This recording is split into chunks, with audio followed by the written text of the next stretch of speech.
صلی اللہ علی محمد صلی اللہ علیہ وسلم۔ اعوذ باللہ السمیع العلیم من الشیطان الرجیم، بسم اللہ الرحمن الرحیم۔ بخاری شریف کتاب مواقیت الصلاۃ، اور آج شروع ہوگا ہمارا نماز مغرب کا وقت۔ باب ہے وقت المغرب کہ مغرب کا وقت۔ اور وقال عطا کہتے ہیں یجمع المریض بین المغرب والعشاء، کہ مریض جو ہے وہ مغرب اور عشاء کی نمازوں کو جمع کر سکتا ہے۔ تو اوقات نماز کی بات ہو رہی ہے، لیکن شروع کرتے ہیں یہ جمع کرنے سے، کیونکہ دو نمازوں کا وقت بہت قریب ہے۔ کہتے ہیں کہ دونوں نمازوں کا جمع کرنا بہت سے ائمہ کے نزدیک یعنی جائز ہے، مسافر کر سکتا ہے جمع، مریض کر سکتا ہے، اور بعض اوقات کسی عذر کے بغیر بھی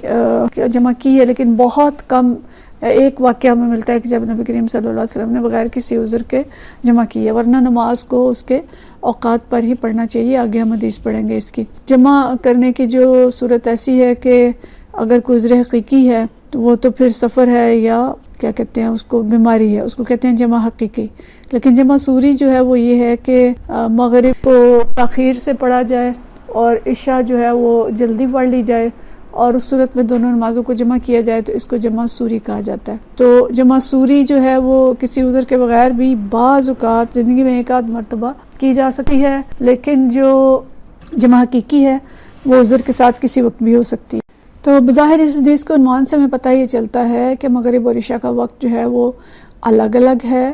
البتہ بعض اوقات کسی عذر کی صورت میں نماز جمع کی جا سکتی ہے، ورنہ دونوں کا وقت جو ہے وہ الگ الگ ہے، اکٹھا نہیں۔ حدیث ہے 534، اور یہ حدیث جو ہے حضرت رافع بن خدیج رضی اللہ تعالیٰ عنہ سے روایت ہے۔ قال یقول، فرماتے ہیں کننا نصلی المغرب مع النبی صلی اللہ علیہ وسلم، کہ ہم نبی کریم صلی اللہ علیہ وسلم کے ساتھ مغرب پڑھتے تھے۔ فینصرف احدنا، پھر جب کوئی مغرب کی نماز پوری کر کے چلا جاتا، واپس جاتا ہم میں سے، وَإِنَّهُ لَيُبْصِرُ مَوَاقِعَ نَبْلِهِ، تو وہ اپنے تیر کے گرنے کی جگہ کو دیکھ سکتا تھا۔ مطلب کیا ہے کہ جب وہ نماز پڑھ کے اپنے گھر کی طرف واپس جاتا تو اس کی نظر یعنی روشنی اتنی ہوتی تھی کہ وہ اگر تیر پھینکتا تو جہاں جا کے تیر گرتا اس جگہ کو دیکھ سکتا تھا۔ مطلب یہ ہے کہ ابھی اتنی روشنی ہوتی تھی کہ دور تک چیزیں دیکھی جا سکتی تھیں۔ یعنی نماز مغرب وقت شروع ہوتے ہی نبی کریم صلی اللہ علیہ وسلم پڑھ لیتے تھے اور روشنی میں ہی مکمل کر لیتے تھے۔ یعنی دیکھیں حدیث جو ہیں یہ دریا کو کوزے میں بند کرنے والی حدیث ہیں، جس میں ایک جملہ بول کے اور کتنے وسیع معنی مراد لیے جاتے ہیں۔ تو اس سے میں یہ سمجھ آتی ہے کہ نبی کریم صلی اللہ علیہ وسلم نماز مغرب فوراً پڑھ لیتے تھے، اس میں تاخیر نہیں کرتے تھے۔ جیسے ہی سورج غروب ہوتا تھا تو نماز پڑھ لیا کرتے تھے، اور اتنی روشنی میں نماز ختم ہوتی تھی کہ اگر کوئی تیر پھینکنے والا تیر پھینکتا تو جتنی دور جا کے تیر گرتا تھا اس کو وہ جگہ بھی نظر آ جاتی تھی۔ اور اسی سے علماء نے یہ کہا ہے کہ نماز مغرب کو تاخیر کر کے پڑھنا مکروہ ہے، یعنی بلا وجہ تاخیر نہیں کرنی چاہیے اور بر وقت نماز پڑھ لینی چاہیے۔ حضرت رافع بن خدیج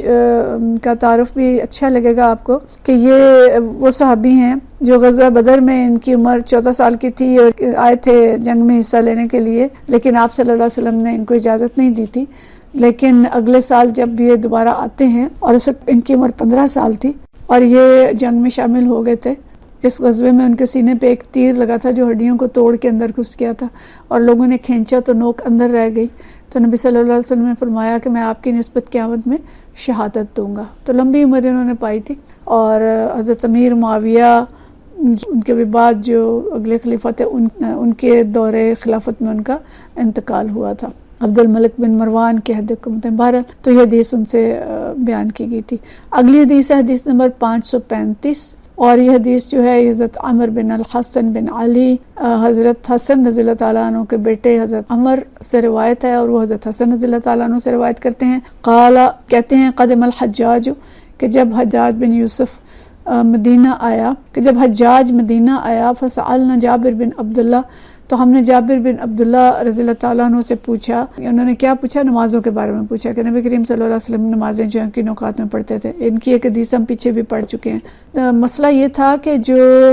حجاج اور ہم بنی امیہ کے حکمرانوں کا پڑھ چکے ہیں کہ یہ لوگ نمازیں دیر سے پڑھا کرتے تھے، اور حجاج کی بری عادت یہ تھی کہ وہ ہر نماز کو بہت تاخیر سے پڑھتا تھا۔ تو اس وقت جو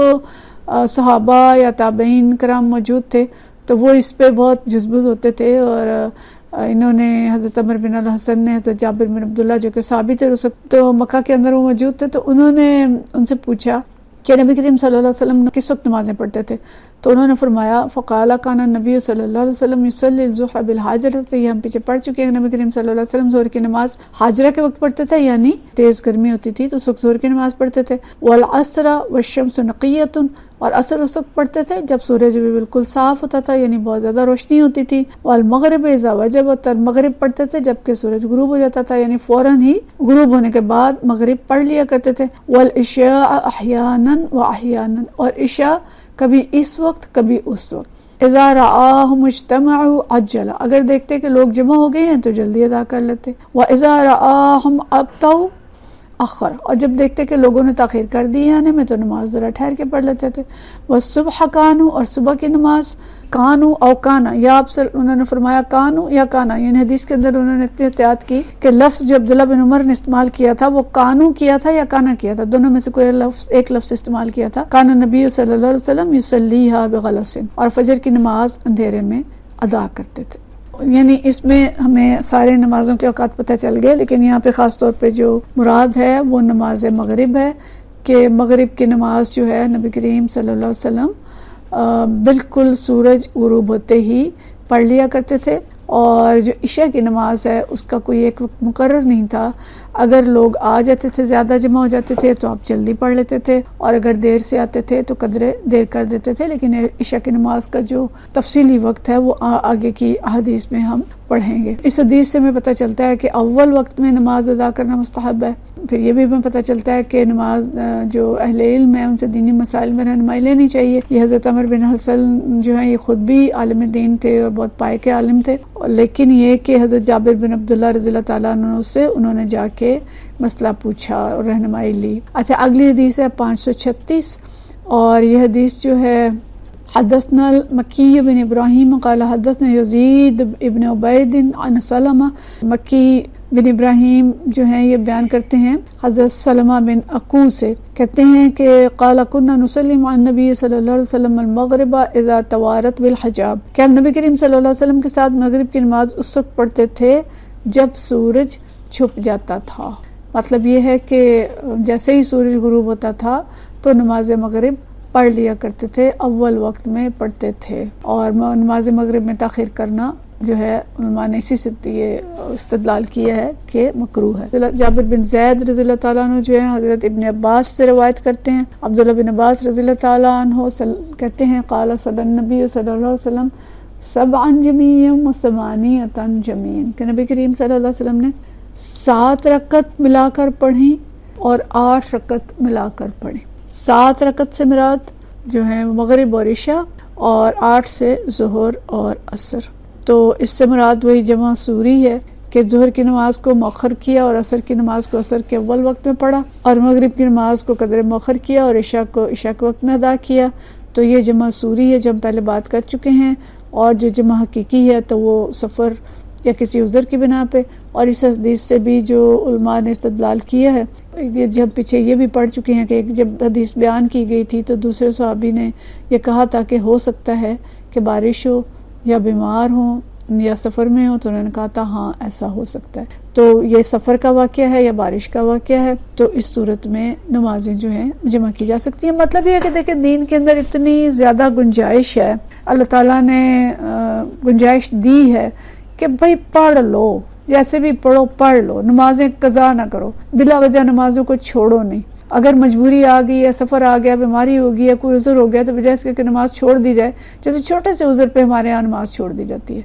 ذرا سی کوئی بیماری ہوتی ہے تو بس سب سے پہلے جو چیز چھوٹتی ہے وہ نماز ہوتی ہے، تو بھائی چھوڑیں نا، اگر بیماری ہے تو 2 نمازیں اکٹھی پڑھ لیں، اس کے بعد سو جائیں، آرام کر لیں، لیٹ جائیں، اگلی 2 نمازیں پھر اکٹھی پڑھ لیں، بھی حاضری تو لگوا لو، اللہ کے حضور حاضر ہو جائیں، جس طرح بھی حاضر ہو سکتے ہیں، حاضری سے غائب نہ ہو، اپنی غیر حاضری نہ لگوائیں، جیسی کر سکتے ہیں کر لیں، حاضری لگوا لیں، اور اپنی نمازوں کو قضا نہ کریں، سہولتیں جو دین کی ہیں ان کو استعمال کریں، لیکن یہ مقصد نہیں ہے کہ بلا وجہ نمازیں جو ہیں ان کو تاخیر کر کے پڑھا جائے یا بلا وجہ 2 نمازوں کو جمع کیا جائے۔ اگلی حدیث سے ہمیں پتہ چلے گا کہ ہم بلا وجہ مغرب کو عشاء میں نہیں جمع کر سکتے، اگلا جو باب ہے کہ باب من کرہ ان یقال للمغرب العشاء، ان لوگوں کے استدلال کا بیان جو مغرب پر عشاء کے اطلاق کو مکروہ قرار دیتے ہیں. اور حدیث ہے اس میں 538، اور یہ حدیث جو حضرت عبداللہ بن مزنی سے روایت ہے. ان نبی صلی اللہ علیہ وسلم قال، نبی کریم صلی اللہ علیہ وسلم نے فرمایا لا تغلبنکم الاعراب علی الاسم صلاتکم المغرب، کہ بدوی لوگ مغرب کی نماز کو عشاء کا نام دیتے تھے وہ تم پہ غالب نہ آ جائیں، نماز مغرب کے نام میں بدوی تم پر غالب نہ آ جائیں. وقال، پھر آگے عبداللہ بن مزنی اس کی وضاحت کرتے ہیں وتقول الاعراب هی العشاء، کہ بدوی لوگ مغرب کو عشاء کہا کرتے. تو اس میں بعض علماء نے یہ لکھا ہے کہ بدوی لوگ مغرب کو دیر سے پڑھتے تھے اور پھر اس کو عتمہ یعنی عشاء کہہ دیتے تھے. تو مطلب کیا ہے کہ مغرب کی نماز کو عشاء کہتے تھے اور عشاء کو عتمہ کہتے تھے. یہ بھی ہم نے پیچھے بھی پڑھا، عشاء کو عتمہ کہتے تھے، آگے بھی ہم پڑھیں گے. لیکن نبی کریم صلی اللہ علیہ وسلم نے اس اصطلاح کو رواج دینے کا حکم دیا کہ عشاء کی نماز کو عشاء ہی کہا جائے اور شام کی نماز کو مغرب کہا جائے. تو مطلب یہ ہے کہ بھئی نمازیں اپنے اپنے اوقات میں پڑھی جائیں، جس نماز کا جو نام ہے اس کو وہ نام دیا جائے اور ان کو مکس نہ کیا جائے. لیکن صلاۃ عتمہ کا لفظ آپ صلی اللہ علیہ وسلم نے خود بھی استعمال کیا ہے اور اب کرتے تھے، اس کو کیا جا سکتا ہے، لیکن ان دو نمازوں کو اس طرح سے مکس نہ کریں کہ ان کے نام جو ہیں وہ مبہم ہو جائیں اور بس مغرب عشاء بن جائے اور عشاء مغرب جو بھی نام استعمال کر لیں وہ ٹھیک. ایسا نہیں ہے، گڈ مڈ نہ کریں نمازوں کو اور نمازیں مستقل جمع نہ کرنی شروع کر دیں. ہم پہ اتنی سستی غالب نہ آئے یا ہم یہ عذر نہ لے لیں کہ جی نمازیں جمع بھی کی جا سکتی ہیں. جیسے ایک فرقے نے تو بالکل جمع کر لی ہیں، ظہرین اور مغربین کا نام ان کو دے دیا، 2 ظہر کی نمازیں اور 2